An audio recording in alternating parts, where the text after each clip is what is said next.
Good evening aspirants, good evening to one and all, very good evening. या एपीएच्या online प्लॅटफॉर्मवरती तुमचं स्वागत आहे. तर एस्पायरंट्स, आजच्या या लेक्चरमध्ये आपण पाहणार आहोत सो एक important chapter from the drugs acting on GIT and that is the peptic ulcer. So what are the causes behind the ulceration and what could be the remedies.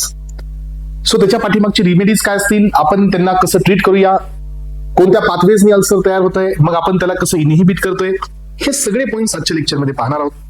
Gastrin असेल, सिक्रेटिन असेल, कोलिसिस्टेकायनिन असेल, प्रोस्टाग्लॅन्डिन्स असतील, proton pump असेल, H2 receptor असेल, मस्कॅरिनचा cholinergic receptor असेल, ह्या सगळ्यांचं आज आपण कोरिलेशन पाहतोय.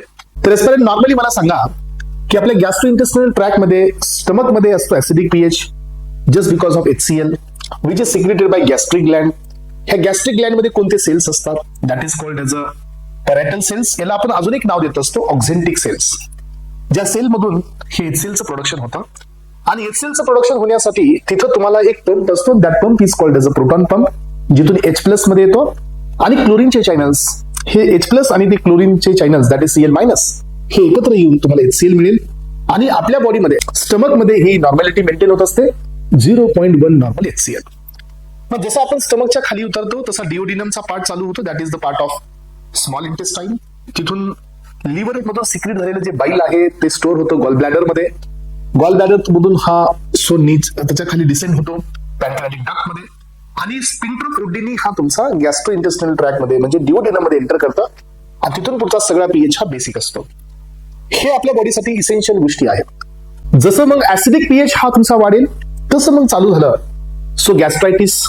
आपल्या स्टमक मध्ये इनर लेअर असते दॅट इज द सबम्युकोजा, त्यानंतर असते म्युकोजा, त्यानंतर असते सेरोसा आणि त्याच्यानंतर असते मस्क्युलॅरिस. आपण एचएपी मध्ये हे सगळे पॉइंट्स क्लिअर केले. एचएपी सांगत असताना हे सगळं तुम्हाला सांगितलंय. मग म्युकोजा सबम्युकोजाचं काम असतं प्रोटेक्शन देणं. बट एस्पेरेंट्स, जसं हे HClचं प्रोडक्शन वाढेल आणि पीएच हा स्ट्रॉंग ऍसिड कडे जाईल तसं मग या गोष्टी आपल्या इनर मेम्ब्रेन वरती सो इफेक्ट देतात. इनर म्युकोजा सबम्युकोजा ही डॅमेज होते आणि गॅस्ट्रायटिस होत असतं. And that gastritis is nothing but the peptic ulcer. पण हे आहे याचं मेन पार्ट. पण एस्पेरेंट थोडंसं डीप मध्ये जाऊन जर आपण पाहिलं why we are getting HCl production, हे समजून घेतलं तर मग आपल्या लक्षात येईल की पेप्टिक अल्सर होण्याची reasons, the factors behind the peptic ulceration आणि त्याचे आपण यूज केणारे इनहिबिटर्स. मग आता ह्या चॅप्टरला सुरू करण्याआधी I wanted to clear one diagram, जी डायग्राम तुमच्या केडी त्रिपाठी मध्ये दिलेली आहे. सो दिस डायग्राम ही जी आहे ही डायग्राम देण्यात आलेली आहे केडी मध्ये. हा एक तुमचा गॅस्ट्रिक ग्लँड आहे. दिस इज युअर पॅरायटल सेल किंवा याला आपण गॅस्ट्रिक ग्लँड म्हणूया, जिथे हे सगळे फॅक्टर्स एकत्र येऊन काम करतील आणि HClचं प्रोडक्शन या ठिकाणी होईल. बघा, मग आपल्या या गोष्टींना सेंट्रल नर्वस सिस्टमचाही कंट्रोल असतो, कारण आपल्याकडे पॅरासिम्पॅथेटिक सिस्टम ही अग्रिगेट करत असते HClचं प्रोडक्शन. आणि हे कसं होतं हे पण आपण पाहणार आहोत. हे बघा स्टुडंट्स, आधी रूट कॉजेस समजून घ्या. जसं तुमचे रूट कॉजेस लक्षात येतील मग तुम्हाला याचे इनहिबिटर्स लक्षात येतील. कुणामुळे HClचं प्रोडक्शन होतंय हे समजल्यानंतर आपण त्याला इझिली ब्लॉक करू शकतो. आता पहा, हा तुमचा फूड आहे जो ब्रेनला स्टिम्युलेट करेल. काही फूड आहे जे डायरेक्ट गॅस्ट्रिनला स्टिम्युलेट करेल. गॅस्ट्रिन हा एक एंडोक्राइन ग्लँड आहे, हे एक एंडोक्राइन सेल आहे. आणि लक्षात, एंडोक्राइन आहे हा, सो याला आपण जी सेल म्हणतो. जी सेल मध्ये गॅस्ट्रिन असतो. जी सेल हा एंडोक्राइन आहे, त्याच्यामध्ये गॅस्ट्रिन प्रेझेंट असतो. काही फूड डायरेक्टली गॅस्ट्रिनला स्टिम्युलेट करतं, तर काही फूड आपल्या ब्रेनला स्टिम्युलेट करत पॅरासिम्पॅथेटिक सिस्टमला ऍक्टिव्हेट करतं. मग पॅरासिम्पॅथेटिक सिस्टम ज्याला ऍक्टिव्हेट होते, वेगस नर्व थ्रू ACHचं प्रोडक्शन होईल. सो ACH म्हणजे ऍसिटिलकोलिनचं प्रोडक्शन होईल. ऍसिटिलकोलिन निकोटिनिक रिसेप्टरवरती काम करेल. निकोटिनिक रिसेप्टरवरती काम करेल जो की न्यूरॉनवरती असेल. एमओ रिसेप्टरवरती काम करेल जो तुमचा यामध्ये गॅंग्लियॉन वरती किंवा हा गॅस्ट्रिक ग्लँड वरती प्रेझेंट असेल. इथून तुम्हाला काय मिळेल, इथून तुम्हाला वापस निकोटिनिक रिसेप्टरला स्टिम्युलेट केल्यानंतर वापस तुम्हाला या ठिकाणी ऍसिटिलकोलिन मिळेल किंवा गॅस्ट्रिन रिलीजिंग पेप्टाइड्स मिळतील. मग गॅस्ट्रिन रिलीजिंग पेप्टाइड्स आणि ऍसिटिलकोलिन, गॅस्ट्रिन रिलीजिंग पेप्टाइड जी सेलवरती काम करतील आणि गॅस्ट्रिनला सिक्रेट करतील.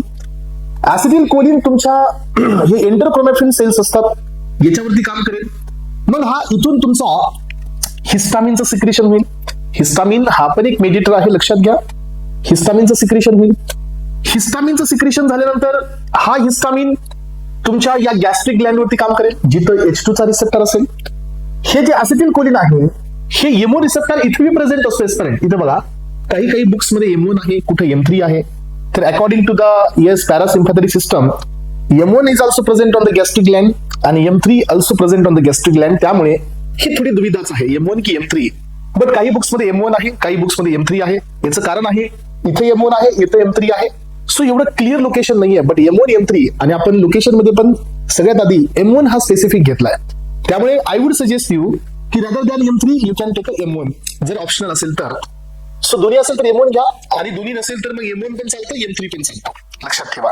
मग आता हा जो ऍसिटिल कोलिन आहे, हा ऍसिटिल कोलिन डायरेक्टली ह्या रिसेप्टरला ऍक्टिव्हेट करू शकतो M1 ला. हा डायरेक्टली ऍक्टिव्हेट करू शकतो. ऍसिटिल कोलिननी इथून हिस्टामिन रिलीज केलाय. एंटेरोक्रोमॅफिन सेल जे GNT मध्ये असतात, इथून हिस्टामिन रिलीज झालेला आहे. हिस्टामिन हा H2 ला ऍक्टिव्हेट करेल. त्यानंतर एस्पिरेंट गॅस्ट्रिन जो आहे, हा गॅस्ट्रिन इथं तुमच्या CCK2 ह्या रिसेप्टरवर काम करेल कोलेसिस्टेकायनिनला आणि पुन्हा वापस हा हिस्टामिनला रिलीज करेल. आणि हा जो तुमचा गॅस्ट्रिन आहे, हा गॅस्ट्रिन आणि अजून एक असतो सिक्रेटिन, हे दोघेही हे बघा, हे गॅस्ट्रिन आणि सिक्रेटिन इथं CCK2 इथं बी आहेत, ह्या रिसेप्टरवरती काम करेल. तुमचे आतापर्यंत एक आला ऍसिटिल कोलिन, दुसरा आला हिस्टामिन, तिसरा आला गॅस्ट्रिन आणि कोलेसिस्टेकायनिन. हे 4 जण इथं आतापर्यंत आलेत. सगळ्यांचा अप्रोच एकच आहे बघा. सगळ्यांचा अप्रोच काय आहे? M1 हा GQ आहे, M3 पण GQ आहे, H2 हा GS आहे. सो CCK2 हा सध्या तुमचा स्टिम्युलेटरी रिसेप्टर आहे, हे बघा. पण जसा M1 हा ऍक्टिव्हेट केला जाईल इथं या रिसेप्टरवरती, तसा हा तुमचा GQ आहे. त्यामुळे हा कॅल्शियमचा इन्फ्लक्स करेल. कॅल्शियमचा इन्फ्लक्स करेल तर हा प्रोटॉन पंपला ऍक्टिव्हेट करेल. तो प्रोटॉन पंप ऍक्टिव्हेट होतील तर H+ मध्ये जाईल आणि K+ हा मेम्ब्रेन मध्ये पास होईल. याचा अर्थ प्रोटॉन पंप हा पंप झाला. H+ विल गो इनसाइड आणि K+ विल कम आउटसाइड, म्हणजे मेम्ब्रेन मध्ये पोहोचेल आणि H+ हे लुमेन मध्ये जाईल. सो असं झाल्यानंतर काय होईल? सायमल्टेनियसली या साईडला हे क्लोरीनचे पॅसिव्ह चॅनल्स आहेत जे तुम्हाला इथे दिसतात आणि या ठिकाणी क्लोरीन हे मध्ये येईल आणि हे H+ पण मध्ये येईल. तर या दोघांचं कॉम्बिनेशन होऊन तुम्हाला HCl मिळेल. झालं काय मग सांगायचं पेरेंट्स? प्रोटॉन पंप झाला, H+ हे मध्ये आला, H+ मध्ये आला, तिथून Cl- आला, या दोघांचं कॉम्बिनेशन झालं आणि H+ प्रोडक्शन म्हणजे HCl चं प्रोडक्शन झालं सायमल्टेनियसली. सो H2 रिसेप्टर वरती हिस्टामिनने काम केलं. Again you are getting same effect. काय इफेक्ट मिळाला तुम्हाला पहा? H2 वरती हिस्टामिन ऍक्टिव्हेट करतोय, सायक्लिक AMP ऍक्टिव्हेट होईल कारण हा GS नेचरचा आहे. येस आनंद, बरोबर आहे की नाही? H2 हा कोण आहे? तर हा GS नेचरचा आहे. सो जसं सायक्लिक AMP हा ऍक्टिव्हेट होईल तसं मग कॅल्शियम मध्ये येईल आणि पुन्हा वापस पंप ऍक्टिव्हेट होईल. पुन्हा H+ मध्ये, K+ बाहेर, पुन्हा H+ Cl सोबत कंबाईन आणि HCl चं प्रोडक्शन होईल. ही झाली दुसरी पॉसिबिलिटी. थर्ड पॉसिबिलिटी काय आहे की गॅस्ट्रिन आणि सिक्रेटिन हे CCK2 रिसेप्टरवरती काम करतील. Again they will increase the calcium. Calcium वापस पंपला ऍक्टिव्हेट करेल आणि पंप ऍक्टिव्हेट झाल्यावर H+ मध्ये, K+ बाहेर, वापस HCl चं प्रोडक्शन होईल. ही झाली तिसरी पॉसिबिलिटी. आणि आतापर्यंत 4 आपण वेगवेगळे पॉझिटिव्ह एजंट्स पाहिले. यानंतर चौथी पॉसिबिलिटी काय माहितीये का? 3 पॉसिबिलिटी पाहिल्या, 4 वेगवेगळे एजंट्स पाहिले. चौथी पॉसिबिलिटी आहे की तुमच्याकडे जे वॉटर आणि CO2 आहे, हे वॉटर प्लस CO2 कंबाईन करतं carbonic anhydrase. Carbonic anhydrase H2CO3 तयार झाला. H2CO3 हा तुमचा डिसोसिएट होईल H+ आणि CO3- मध्ये. हा H+ इथं सोर्स म्हणून काम करेल आणि मध्ये H+ जाईल आणि पुन्हा K+ हा बाहेर येईल. याचा अर्थ ही पण पॉसिबिलिटी आहे ज्याच्यामुळे काय तयार होते सांगा? ज्याच्यामुळे ऍसिडिटी तयार होत आहे. आपल्याकडे किती पॉसिबिलिटी मिळाल्या? 4 वेगवेगळ्या मेकॅनिझमनी प्रोटॉन पंप हा ऍक्टिव्हेट होतोय. एक ऍसिटिल कोलिननी, दुसरा हिस्टामिननी, थर्ड गॅस्ट्रिन आणि कोलेसिस्टेकायनिननी आणि फोर्थ कार्बोनिक ऍसिडनी किंवा कार्बोनिक अनहायड्रेसनी. एवढे कॉम्पोनंट्स आहेत एस्पिरेंट ज्याच्यामुळे हा प्रोटॉनचा पंप काय होत आहे? ऍक्टिव्हेट होत आहे. प्रोटॉन पंप ऍक्टिव्हेट झाल्यामुळे HCl चं प्रोडक्शन होत आहे आणि HCl चं प्रोडक्शन झाल्यामुळे ऍसिडिटी होत आहे. एवढी पॉसिबिलिटी आपल्याला आली. मग तुम्हाला लक्षात आलं की ऍसिडिटी का होते? याचे रिझन्स तुम्ही समजून घेतले. Now aspirants go for the treatment. तुम्हाला आता ह्या ऍसिडिक कंडिशनला तुम्हाला ट्रीट करायचं आहे. तुम्हाला एखादी ट्रीटमेंट द्यायची आहे. बिंग अ सायंटिस्ट, तुम्ही सायंटिस्ट असाल तर तुम्हाला यावरती ड्रग्स डेव्हलप करायचे. तर तुम्ही काय कराल? पहिला ड्रग तुम्ही कोणता डेव्हलप कराल? पहिल्यांदा तुम्ही एक काम कराल. कोणतं काम कराल? फर्स्टली तुम्ही काय कराल की ज्याच्यामुळे ही ऍसिडिटी होत आहे, सो त्याला आपण या ठिकाणी डॅमेज करूया. दुसरं काम की ज्याच्यामुळे डॅमेज होते, ऍसिडिटी होते, सो त्यांना डॅमेज न करता तयार झालेल्या ऍसिडला न्यूट्रलाइज करूया. हे दुसरा अप्रोच आहे. आणि थर्ड अप्रोच कोणता असेल एस्पिरेंट्स? थर्ड अप्रोच हा असेल की ना आपण प्रोडक्शन थांबवू, ना आपण प्रोड्यूस झालेलं न्यूट्रलाइज करू. थर्ड अप्रोच असेल प्रोटेक्शन देऊ. जे इंटरनल म्युकोज असते याला आपण प्रोटेक्शन देऊ. असे 3 अप्रोच या ठिकाणी आपण सेट करतो आणि हे 3 अप्रोच सेट करून आपण पेप्टिक अल्सरला इथं ट्रीटमेंट देतो. बघा आता सगळ्यात पहिला अप्रोच काय की आपण प्रोडक्शनला कमी करायचं आहे. मग प्रोडक्शनला कमी करण्यासाठी तुम्ही काय कराल, सो कोलिनर्जिक रिसेप्टरला ब्लॉक कराल, म्हणजे तुम्ही अँटी कोलिनर्जिक ड्रग्स द्याल. अँटी कोलिनर्जिक ड्रग्स मध्ये नॉन सिलेक्टिव्ह अँटी कोलिनर्जिक्स आहेत आणि M1 चे सिलेक्टिव्ह अँटी कोलिनर्जिक्स आहेत, जसं की पायरेनझेपिन आहे, टेलिनझेपिन आहे. हे कोण आहेत, हे अँटी कोलिनर्जिक ड्रग्स आहेत. सेकंड क्लास द्याल तुम्ही हिस्टामिनचे अँटागोनिस्ट. तुम्हाला माहिती आहे H2 चे blockers, yes I mean so आपण सिमिटिडिन देतो, लोक्झॅटिडिन देतो, रॅनिटिडिन देतो. हे कोण आहेत, हे H2 चे अँटागोनिस्ट आहेत. आपण त्याला ब्लॉक करूया. त्यानंतर आपण CCK2 रिसेप्टरचे अँटागोनिस्ट देऊया, त्यांना आपण ब्लॉक करूया. त्यानंतर आपण या ठिकाणी ज्याच्यामुळे हे सगळं होत आहे ह्या पंपलाच ब्लॉक करूया, म्हणजे प्रोटॉन पंप इनहिबिटर्स देऊया. ओमेप्राझोल आणि त्याचे सगळे डेरिव्हेटिव्ह हे कोण आहेत, हे प्रोटॉनचे पंप इनहिबिटर्स आहेत. यानंतर एस्पिरंट्स आपण हे जे डिग्रॅन्युलेशन होत आहे याला आपण स्टेबिलाइज करू शकतो, मास स्टेबिलाइज करूया, जेणेकरून हिस्टामिन रिलीज होणार नाही. यानंतर आपण ऍडिशनली हा कार्बोनिक अनहायड्रेजला इनहिबिट करूया. आणि एस्पिरंट्स शेवटचा एक इफेक्ट असतो, मी तुम्हाला सांगितलं होतं पाठीमागे, प्रोस्टाग्लॅन्डिनचे आपल्या बॉडीवरती जवळजवळ सगळे निगेटिव्ह इफेक्ट्स आहेत, पण ह्या मेकॅनिझम मध्ये एकच जर असा आहे ज्याचा पॉझिटिव्ह इफेक्ट आहे आणि तो आहे प्रोस्टाग्लॅन्डिन. प्रोस्टाग्लॅन्डिन्स आणि त्याचे अॅनालॉग्स हे या EP3 रिसेप्टरवरती काम करतात. कोणते अॅनालॉग्स, प्रोस्टाग्लॅन्डिन E2 वाले, जे ह्या EP3 रिसेप्टरवरती काम करतील आणि ही मेकॅनिझमला ब्लॉक करतील आणि यामुळे हे प्रोस्टाग्लॅन्डिन आपल्या बॉडीमध्ये सो म्युकस प्रोटेक्टिव्ह किंवा पेप्टिक अल्सरला इनहिबिट करणारे ड्रग्स असतात. सो आतापर्यंतचे सगळे अप्रोच समजून घ्या. सगळ्यात पहिल्यांदा आपण अँटीकोलिनर्जिक M1 ला ब्लॉक केलं, H2 ला ब्लॉक केलं, CCK2 ला ब्लॉक केलं आणि कार्बोनिक अनहायड्रेजला ब्लॉक केलं. एवढे जण आपण सरळ ब्लॉक केले.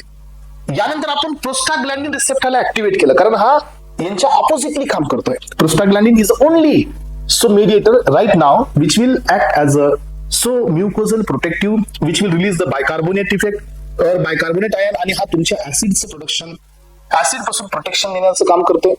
आणि आपण हे ड्रग्स इथे देऊन टाकले. हे झाला कोणता अप्रोच, HCl प्रोडक्शन कमी करणं. आता आपल्याकडे अजून एक अप्रोच असतो, कोणता की प्रोडक्शन वरती नाही फोकस करायचा आहे, जे तयार झाले त्याला न्यूट्रलाइज करायचंय. आपल्याकडे असे अँटासिड्स असतात जे आपण ओरली घेतो, ज्यांचा रोल जसं की इनो, ज्यांचा रोल सोडियम बायकार्बोनेट, ज्यांचा रोल हा प्रोडक्शन वरती नसतो, ज्यांचा रोल न्यूट्रलायझर वरती असतो. हे आपल्याकडे ऑप्शन आहे. आणि एस्पिरंट लास्ट ऑप्शन काय माहितीये का, लास्ट ऑप्शन ही आहे की ना तुम्ही प्रोडक्शन कमी करा ना तुम्ही न्यूट्रलाइज करा, तुम्ही या मधल्या म्युकोजाला प्रोटेक्शन द्या. प्रोडक्शन नाही कमी करत आहोत ना आपण इथं यांना न्यूट्रलाइज करतोय, आपण इथं देत आहोत याचे प्रोटेक्टिव्ह एजंट, जसं की सुक्राल्फेट. हा म्युकोजल प्रोटेक्टिव्ह आहे, येस, जे इनर साइडला प्रोटेक्शन देतो आणि त्या ऍसिडिक नेचर पासून म्युकोजा आणि सब म्युकोजाला सेव्ह करतो. हे झाला अप्रोच. आणि एवढे ड्रग्स येत असतात कुठे, पेप्टिक अल्सरच्या ट्रीटमेंटमध्ये. म्हणून मग तुम्हाला क्लासिफिकेशन समजायला पाहिजे की H2 चे ब्लॉकर्स का दिलेत, H2 चे अगोनिस्ट का नाही दिलेत, प्रोस्टाग्लॅन्डिनचे अगोनिस्ट का दिलेत, मस्कर्निकचे अँटागोनिस्ट का दिलेत, कोलिसिस्टेकाइनिनचे अँटागोनिस्ट का दिलेत, न्यूट्रलायझर का दिलेत आणि म्युकोजल प्रोटेक्टिव्ह का दिलेत. हा अजून एक रूल असतो एस्पिरंट्स इथं की जो H पायलोरी असतो, ह्या H पायलोरीमुळे सध्या पेप्टिक अल्सर होत असतं. याच्या ओव्हर ऍक्टिव्हिटीमुळे, याच्या डिस्लोकेशनमुळे पण आपल्याला पेप्टिक अल्सर होतो. आपण त्याच्यासाठी पण ड्रग्स देतो, अँटी H पायलोरी, तो पण एक ऑप्शन यामध्ये असतो. But that is not a main root cause of the peptic ulcer, पण ते एक ऍडज्युव्हंट थेरपी मध्ये आपण देऊ शकतो. मग आता काय समजलं तुम्हाला ह्या गोष्टीवरून, ह्या गोष्टीतून हे लक्षात आलं की पेप्टिक अल्सर ट्रीटमेंट करायची असेल तर आधी तुम्ही रूट कॉजेस फाइंड आउट करा. रूट कॉजेस लक्षात आले, M1 receptor, H3 receptor, CCK2 receptor, carbonic anhydrase आणि प्रोटॉन पंप. यांना आपण ब्लॉक करू, यांना ब्लॉक करून घेऊ, झालेले ऍसिड न्यूट्रलाइज करून घेऊ आणि तिसरी थेरपी देऊ, म्हणजे इंटरनल लेअर जेवढी आहे म्युकोजा, सब म्युकोजा, त्याला कोटिंग करून घेऊ, प्रोटेक्शन देऊ. एवढ्या थेरपीने आपण पेप्टिक अल्सरला इथं कमी करतो. म्हणून हा चॅप्टर इम्पॉर्टंट आहे. चला, तर एस्पिरंट मेकॅनिझम तुमच्या लक्षात आली. Now we will move towards a chapter. What is this peptic ulcer? Peptic ulcer हे काय आहे हे पहा. Peptic ulcer is a disease that is PUD, okay, characterized by the discontinuation in the inner lining of the gastrointestinal tract due to the gastric acid secretion. काय होतं की जी inner membrane आहे that is the mucosa and submucosa ही discontinue होते, म्हणजे ही completely remove होते. आणि त्यामुळे ऍसिडचा जे कॉन्टॅक्ट आहे तो डायरेक्ट तुमच्या सिरोसा सोबत येतो, मस्क्युलरिस सोबत येतो आणि ब्लड वेसल्स रप्चर होतात. आणि that may be leads to the gastritis. आणि त्यामुळे हे अल्सरेशन होतात. जेवढी म्युकोजा सबम्युकोजाची लेअर कंटिन्युअस असेल तेवढं आपल्याला प्रोटेक्शन आहे. जेवढी म्युकोजा सबम्युकोजाची लेअर ही डिस्कंटिन्यू असेल तेवढा आपल्या स्टमक मध्ये असणाऱ्या ऍसिडचा डायरेक्ट कॉन्टॅक्ट आहे आणि त्यामुळे आपल्याला प्रॉब्लेम आहे. मग आता पहा, मग आता ह्याचे रिझन्स आपण पाहणार आहोत. कोणत्या रिझन्समुळे ऍसिडिटी होते हे पहा. हिस्टामिनमुळे होते वाया H2 रिसेप्टर, जे आतापर्यंत सांगितलं तेच नोट्स मध्ये. सो ऍसिटिलकोलिनमुळे होते वाया M3 आणि M1 रिसेप्टर. गॅस्ट्रिनमुळे होते वाया CCK2 रिसेप्टर. सिक्रिटिनमुळे पण होते वाया CCK2 रिसेप्टर. आणि result into the H+ ion जो मध्ये एंटर करतो पॅरेटल सेल मधून. आणि H+ आयन हा क्लोरीन सोबत कंबाईन होतो आणि तुम्हाला पेप्टिक अल्सर पाहायला मिळतो. यासोबत एस्पेरेंट्स अजून एक बीट तुम्हाला लक्षात ठेवायचं याच्यासोबत, तो म्हणजे कार्बोनिक अनहायड्रेजमुळे सध्या प्रोटॉन पंपच्या ओव्हर ऍक्टिव्हेशनमुळे, कार्बोनिक अनहायड्रेजमुळे, हिस्टामिनमुळे, ऍसिटिलकोलिनमुळे, कोलेसिस्टेकायनिनमुळे आणि गॅस्ट्रिनमुळे एवढ्यांमुळे पेप्टिक अल्सर होत आहे. मग काही ड्रग्समुळे सध्या पेप्टिक अल्सर होतं, जसं की non steroidal anti inflammatory drugs जसं की ऍस्पिरिन. ऍस्पिरिन हे स्वतः एक ऍसिड आहे, that is N-acetyl salicylic acid. Aspirin is contraindicate in the peptic ulcer. Why? Because ते पण एक स्वतः ऍसिड आहे, आपण नाही देऊ शकत. NSAID ड्रग्स मोस्टली ऍसिडिक असतात, त्यांना नाही देता येत. काही ड्रग्स जसे की पेप्सिन वगैरे असेल, अल्कोहोल असेल, यांना आपल्याला देता येणार नाही, यांच्यामुळे ऍसिडिटी वाढते. मग ऍस्पिरिन आता आपला अप्रोच काय असायला पाहिजे? To reduction of the peptic ulcer secretion. तर पेप्टिक अल्सरला रिड्यूस करण्यासाठी तुम्हाला सगळ्यात मेन सगळेजण येऊन कुणाला ऍक्टिव्हेट करताय? प्रत्येक जण येऊन प्रोटॉन पंपला ऍक्टिव्हेट करताय. H2 प्रोटॉन पंपला ऍक्टिव्हेट करताय, M1 M3 प्रोटॉन पंपला ऍक्टिव्हेट करताय, कोलिसिस्टेकायनिन प्रोटॉन पंपला ऍक्टिव्हेट करते. कार्बोनिक अनहायड्रेजमुळे H+ मिळाला, त्याच्यामुळे पण काय ऍक्टिव्हेट होतो? Proton pump. त्यामुळे डू वन थिंग, सगळ्यात आधी त्या पंपलाच आपण इनहिबिट करूया. त्यामुळे पहिला अप्रोच काय? Proton pump inhibitor. Second approach आहे H2 receptor blocker. Third approach काय? M1 M3 receptor antagonist, mostly M1. Fourth approach काय? कोलिसिस्टेकायनिन CCK2 रिसेप्टरचे अँटागोनिस्ट. नेक्स्ट अप्रोच काय? की तुम्ही प्रोस्टाग्लॅन्डिन्स द्या, जेणेकरून काय होईल? पेप्टिक अल्सरचं प्रोडक्शन कमी होईल. कार्बोनिक अनहायड्रेज इनहिबिटर पण म्हणू शकता. सो इथं आपण आणि या ठिकाणी असणार तुम्ही नेक्स्ट अप्रोच द्या गॅस्ट्रिक ऍसिड न्यूट्रलायझर. त्यानंतरचा अप्रोच द्या अल्सर प्रोटेक्टिव्ह ड्रग. आणि फायनल अप्रोच द्या अँटी H पायलोरी ड्रग. एवढे ड्रग्स द्या, अल्सर तुमचं निघून जाईल. आलं का लक्षात? हे जर लक्षात आलं असेल तर पुढे जात असताना कुठलीच तकलीफ तुम्हाला होणार नाही. अदरवाईज हा चॅप्टर तुम्हाला मदत करावं लागेल. समजून येते सगळ्यांना? हा, पुढे आता मग माझ्याकडे ही मेकॅनिझम झाली. ह्या मेकॅनिझमचे काही शॉर्ट फॉर्म्स आहेत जिथे मी ऍड केलेत. आता माझ्याकडे आहे नेक्स्ट बीट, म्हणजे क्लासिफिकेशन. तर जेवढे क्लास आपण वरती पाहिले ते सगळेच क्लास आता इथं पाहिजे. यामध्ये पहिला क्लास घेतला आपण H2 चा antagonist. So that is the antihistaminic drugs, cimetidine, ranitidine, famotidine, roxatidine, nizatidine आणि लोक्झाटिडीन. एवढे ड्रग्स या ठिकाणी आपण पाहतोय जे की अँटीहिस्टामिनिक आहे, दॅट इज H2 अँटागोनिस्ट, ज्यांना आपण देतो आणि अल्सरेशनला कमी करतो. सेकंड वन आहे प्रोटॉन पंप इनहिबिटर्स, ज्याच्यामुळे आपण डायरेक्ट प्रोटॉन पंपला इनहिबिट करतोय. यांना जर आपण इनहिबिट करू तर कुणाची एंट्री होणार नाही? H+ ची.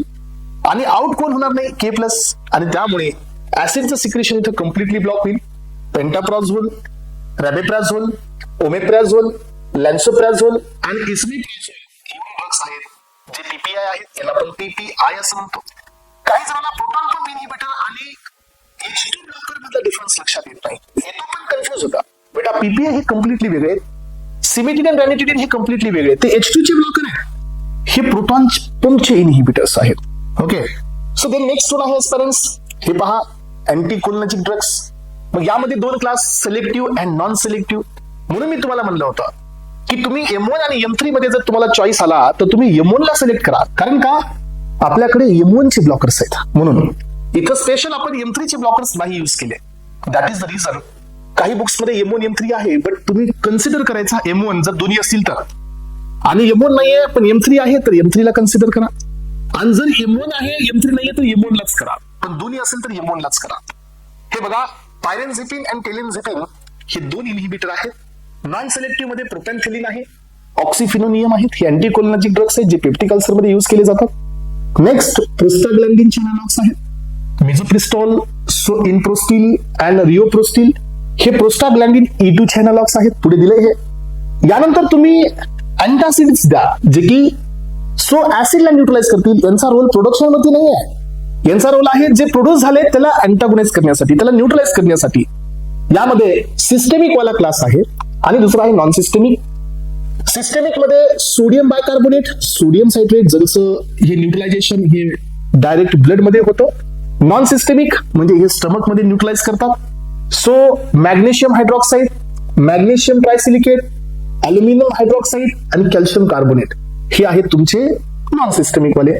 यानंतरचा क्लास आहे अल्सर प्रोटेक्टिव्ह. यांचा रोल ना प्रोडक्शनवर आहे ना यांचा रोल न्यूट्रलायझेशनवर आहे. यांचा रोल आहे प्रोटेक्शन वरती, म्हणजे हे बॅरियर फॉर्मिंग आहेत, म्हणजे इनर म्युकोजाला कोटिंग तयार करतात जेणेकरून ऍसिडचा आणि आपल्या बॉडी मधल्या इनर लाइनिंगचा डायरेक्ट कॉन्टॅक्ट नाही झाला पाहिजे, म्हणून हे बॅरियर फॉर्मिंग आहेत. सुक्राल्फेट, कोलॅडल बिस्मथ सबसिट्रेट हे 2 ड्रग या ठिकाणी आहेत. आणि अँटी एच पायलोरी हे काही अँटीबायोटिक्स पण आपण देत असतो. टेट्रासायक्लिन, अमॉक्सिसिलिन, क्लॅरिथ्रोमायसिन, टिनिडाझोल आणि लास्ट वाला असतो मेट्रोनिडाझोल. एवढे ड्रग्स आपण देत आहोत अँटी एच पायलोरी म्हणून. बघा यापर्यंत ज्यांची मेकॅनिझम क्लिअर आहे त्यांचं क्लासिफिकेशन क्लिअर आहे. ज्यांना मेकॅनिझम वाईज क्लिअरिटी नाही आहे त्यांना क्लासिफिकेशन मध्ये सध्या क्लिअरिटी मिळणार नाही आहे. लक्षात घ्या, जेवढं वरती सांगितलं ते सगळे इथं आलेत. मग आता पुढे चाललोय आपण इंडिव्हिज्युअल पॉइंट्स कडे. सो H2 रिसेप्टरचे अँटागोनिस्ट, येस H2 चे antagonist cimetidine, ranitidine, famotidine, roxatidine, nizatidine, loxatidine. So famotidine is the most potent H2 antagonist, or H2 blocker. All H2 blocker except famotidine inhibit gastric first pass metabolism of ethanol. What is the first pass metabolism? Before reaches into the systemic circulation, drug will get metabolized and excreted from the body. तर हे सगळेच्या सगळे so except फॅमोटिडिन, so सगळे इथेनॉलचं first pass metabolism inhibit करतात. हा नसून हा बाकीचे सगळे जवळजवळ कॉम्पिटिटिव्ह आहे. लोक्झाटिडिन हा नॉन कॉम्पिटिटिव्ह आहे. Next, nizatidine also possesses anti-acetylcholinesterase activity. We can cause the bradycardia and enhance the gastric acid production. Nizatidine H2 चा ब्लॉकर तर आहेच आहे, पण हा acetylcholinesterase इनहिबिटर बी आहे. जर हा acetylcholinesterase इनहिबिट करेल तर acetylcholineचं ब्रेकडाऊन कमी होईल, आणि acetylcholineचं ब्रेकडाऊन कमी होईल तर तो हार्ट वरती काम करेल आणि हार्ट रेटला डिक्रीज करेल via M2 receptor. That may will lead to the bradycardia. आणि गॅस्ट्रिक ऍसिडचं प्रोडक्शन वाढवेल वाया M1 रिसेप्टर. ऍसिटिलकोलिन वाढल्यामुळे ऍसिडिटी पुन्हा वाढेल. Nizatidine having negligible first pass metabolism म्हणजे याची 100% बायोअवेलेबिलिटी आहे, आणि याचा यूज आहे बघा GERD, that is gastroesophageal reflux diseases मध्ये, पेप्टिक अल्सर डिसीजेस मध्ये. आणि हे झोलिंगर सो एलिसन सिंड्रोम असतो, हे असतात ट्युमर्स इनसाइड आपल्या स्टमक मध्ये. सो काही ट्युमर्स तयार झालेले असतात, इथंही याचा यूज आहे. काही केमिस्ट्री पण इथं देण्यात आलेली आहे. सो सिमेटिडिन मध्ये इमिडाझोल रिंग आहे, रॅनिटिडिन मध्ये फ्युरॅन रिंग आहे, फॅमोटिडिन मध्ये थायाझोल रिंग आहे, आणि ओमेप्राझोल हा PPI आहे, याच्यामध्ये बेन्झ इमिडाझोल रिंग आहे. कधी डायरेक्ट पॉइंट मध्ये आला तर तुम्हाला माहिती असायला पाहिजे. चला यानंतर याची मेकॅनिझम काय की हे ड्रग्स कॉम्पिटेटिव्हली H2 रिसेप्टरला ब्लॉक करतात आणि इनहिबिट करतात ऍसिड सिक्रिशन. कारण का आपण जसं H2 ला ब्लॉक करू एस्पॅरेन्स तसं प्रोटॉन पंप इनॅक्टिव्हेट होईल, H+ मध्ये जाणार नाही आणि HCl चं प्रोडक्शन होणार नाही. ओके, तर आता यामध्ये जो प्रोटोटाइपचा ड्रग असतो पहिला तो सिमेटिडिन, त्याचे काही ड्रॉबॅक्स आहेत. पहिला ड्रॉबॅक आहे की हा अनवॉन्टेडली ब्लड ब्रेन बॅरियरला क्रॉस करतो. सेकंड ड्रॉबॅक आहे he has anti androgenic effect. Anti androgenic effect म्हणजे एंड्रोजनचा हा अँटागोनिस्ट असतो, तो मेल मध्ये सो गायनॅक्टोमेस्ट्रिया याच्यामुळे होतो, आणि फिमेल मध्ये गॅलॅक्टोरिया हा फिमेल मध्ये होतो. हे 2 ड्रॉबॅक हे कोणाचे असतात? सिमेटिडिनचे असतात. सिमेटिडिनकडे अजून एक प्रॉपर्टी आहे ज्याच्यामुळे याचे बाकीच्या ड्रग्स सोबत खूप सारे इंटरॅक्शन आहेत, अँड दॅट इज सायटोक्रोम P450 म्हणजे सायटोक्रोम ऑक्सिडेज P450 इनहिबिटर असतो. हा तुमचा या ठिकाणी जो CYP450 आहे हा इनहिबिट करेल. तर याच्यामुळे सो वारफॅरिन, थिओफायलिन आणि बरेच ड्रग्स जर आपण याच्यात कंबाईन केले तर काय होईल एस्पॅरेन्स की त्यांचा CP वाढेल, कारण हा त्याला इनहिबिट करेल.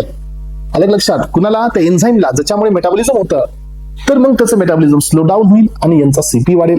त्यामुळे सिमेटिडिन हा फेवरेबल ड्रग नाहीये, कारण हा बऱ्याच ड्रगचा CP वाढवतो. यानंतरचा नेक्स्ट बीट आहे हा लिस्ट पोटेंट H2 ब्लॉकर आहे. हा सगळ्यात पहिल्यांदा बनवण्यात आला, त्यामुळे हा लिस्ट पोटंट आहे. याच्या आधी पण होता, पण हा नंतर 1977च्या आसपास याला बनवण्यात आलेला होता, त्यामुळे याची पोटन्सी एवढी जास्त नाही आहे. सेकंड क्लास आहे तुमचा प्रोटॉन पंप इनहिबिटर्स, पीपीआय. यामध्ये इस्मेप्राझोल, लॅन्सोप्राझोल, पॅन्टोप्राझोल, रॅबेप्राझोल, लॅनोप्राझोल हे सगळ्यात मोस्ट पोटंट पीपीआय आहे. लॅन्सोप्राझोल हा सेफेस्ट पीपीआय आहे इन द प्रेग्नन्सी. इस्मेप्राझोल, लॅन्सोप्राझोल आणि पेंटाप्राझोल हे तुम्ही आयव्ही रूटने देऊ शकता. ओमेप्राझोल, इस्मोप्राझोल हे मायक्रोझोमल एन्झाइम्स इनहिबिटर्स आहेत, like cimetidine. So lansoprazole enhance the metabolism of theophylline, म्हणजे हे CYP450 स्टिम्युलेटर आहे. लक्षात घ्या, ओमेप्राझोल आणि इस्मोप्राझोल हे इनहिबिटर आहे, बट लॅन्सोप्राझोल हा स्टिम्युलेटर आहे. PPI is a drug of choice in the PUD, gastroesophageal reflux disease, and that is Zollinger Ellison syndrome, ZES. हे सगळ्यांमध्ये हे पीपीआय ड्रग ऑफ चॉईस आहे. यानंतर याच्यातील पहिला ड्रग आहे ओमेप्राझोल. ओमेप्राझोल हा फर्स्ट प्रोटॉन पंप इनहिबिटर आहे. Given by orally, degrade rapidly at low pH. Acidic pH मध्ये डिग्रेडेशन होतं, म्हणून आपण ओमेप्राझोलला एंटर कोटेड टॅबलेट मध्ये देतो. हे एंटरिक कोटेड टॅबलेट स्टमक मध्ये डिझॉल्व्ह होत नाही, डायरेक्टली हे टॅबलेट्स ओपन होत असतात इंटेस्टाइन मध्ये. म्हणून मेकॅनिझम हा एकच ड्रग आहे जो प्रोटॉन पंपला इनहिबिट करतो इरिव्हर्सिबली. बाकीचे सगळे रिव्हर्सिबल इनहिबिटर आहे. याची एकाचीच ऍक्शन असते. H+K+ हा जो पंप आहे हे इरिव्हर्सिबली इथे इनहिबिट होतो. Unwanted effect, headache, mental confusion, importance आणि गायनेक्टोमेस्ट्रिया हे याचे ड्रॉबॅक्स आहेत. सो यानंतर एस्परंट आपल्याकडे आहेत प्रोस्टाग्लॅन्डिन्स. प्रोस्टाग्लॅन्डिन्स मध्ये PGE1, PGE2 आणि PGI2 एवढे अॅनालॉग्स इथे आपण वापरतो. मेझोप्रिस्टॉल आहे, PGE2, PGI2, इनप्रोस्टिल आणि रिओप्रोस्टिल. हे प्रोस्टाग्लॅन्डिन सायटोप्रोटेक्टिव्ह असतात, कारण यांचं काम प्रोटेक्शन देण्याचं असतं. हे या मेकॅनिझमने काम करतात. कोणत्या? हे बघा, हे डायरेक्ट प्रोटॉन पंपला इनहिबिट नाही करत आहेत, यांचा रोल बघा. सो यामध्ये डायरेक्टली नाही, सो यांचा इनडायरेक्टली रोल असतो. Increase the bicarbonate effect. Bicarbonate म्हणजे अल्कलायझर्सचा इफेक्ट देतो, म्हणजे न्यूट्रलायझेशन करण्याचं काम होतं. It also inhibit H+K+ pump indirectly. Increase release of the mucin, म्हणजे म्युकस प्रोडक्शन करतं, ज्यामुळे इनर लाइनिंगला प्रोटेक्शन मिळतं. Prevention of the NIC induced peptic ulcer हे याचा यूज आहे. प्रोस्टाग्लॅन्डिन हे non steroidal anti inflammatory drugs घेण्यामुळे जी ऍसिडिटी होते त्यासाठी आपण यांना यूज करतो, पण याचे ड्रग ऑफ चॉईस मात्र प्रोटॉन पंप इनहिबिटर्स आहेत. सो हे झाले तुमचे प्रोस्टाग्लॅन्डिन्स. यानंतरचा नेक्स्ट ड्रग आहे सुक्राल्फेट. हा बॅरियर प्रोटेक्टिव्ह आहे. ऍट द लो पीएच हे मॉलिक्यूल पॉलिमराइज होतो आणि फॉर्म करतो sticky layer, so that will cover the entire inner lining. Low pH म्हणजे बिलो 4 pHच्या टाइम पीएचला हा सुक्राल्फेट पॉलिमराइज होतो आणि इनर लाइनिंगला प्रोटेक्शन देतो, आणि त्यामुळे ऍसिडिक जे लिक्विड आहे हे आपल्या म्युकोजा सबम्युकोजाच्या कॉन्टॅक्ट मध्ये येत नाही. सो हे याची मेकॅनिझम आहे. पण ऍजपर्यंत जर आपण यांना अँटासिड सोबत दिलं तर अँटासिडचा रोल असतो की पीएच बेसिक कडे घेऊन चला, आणि याला ऍक्टिव्हेट होण्यासाठी तर पीएच बिलो 4 पाहिजे, म्हणजे ऍसिडिक पाहिजे. याचा मिनिंग काय झाला मग सांगा? याचा मिनिंग काय झाला की तुम्हाला या ड्रगला अँटासिड सोबत देता येत नाही. Never be given with antacid, कारण जर अँटासिड कडे घेऊन गेला तर याचं पॉलिमरायझेशन होणारच नाही, कारण पॉलिमरायझेशन बिलो 4 pH ला होणार आहे, आणि बिलो 4 pH म्हणजे ऍसिडिक आहे, आणि तुम्ही अँटासिड दिलं म्हणजे पीएच कुठे जाईल? बेसिक कडे. यानंतर कोलायडल बिस्मथ सबसिट्रेट आहे. हा पण तुमचा कोटिंग तयार करतो. Used in traveller diarrhoea. Blackening of tongue याचा ड्रॉबॅक आहे. बिस्मथ टॉक्सिसिटी होऊ शकते. ऑस्टिओडिस्ट्रॉफी अँड इन्सेफॅलोपॅथी ह्याचे ड्रॉबॅक्स आहेत बिस्मथचे. यानंतर आहे अल्सर हिलिंग. सो एक ड्रग आहे एस्पेरेन्स, अल्सरला हील करतो, दॅट इज कार्बेनोझोलॉन. हा ड्रग आहे जो लिकोरिस पासून काढला जातो. लिकोरिस इथे क्यू आहे, लिकोरिस यांच्यापासून आपण याला एक्स्ट्रॅक्ट करतो, जे की अल्सर हिलिंग आहे. सोमॅटोस्टॅटिनचा सध्या इथं रोल आहे. Somatostatin secreted from the D cell, यालाच आपण डेल्टा सेल म्हणतो. पॅनक्रियाटिक आयसोलेट्स ऑफ लँगरहॅन्स पासून हा सिक्रेट होतो. सो हा ऍक्ट करतो सोमॅटोस्टॅटिन रिसेप्टर वरती आणि एक्झर्ट करतो pancreatic inhibitory action on the gastrin, आणि हे गॅस्ट्रिनचं प्रोडक्शन कमी करतो.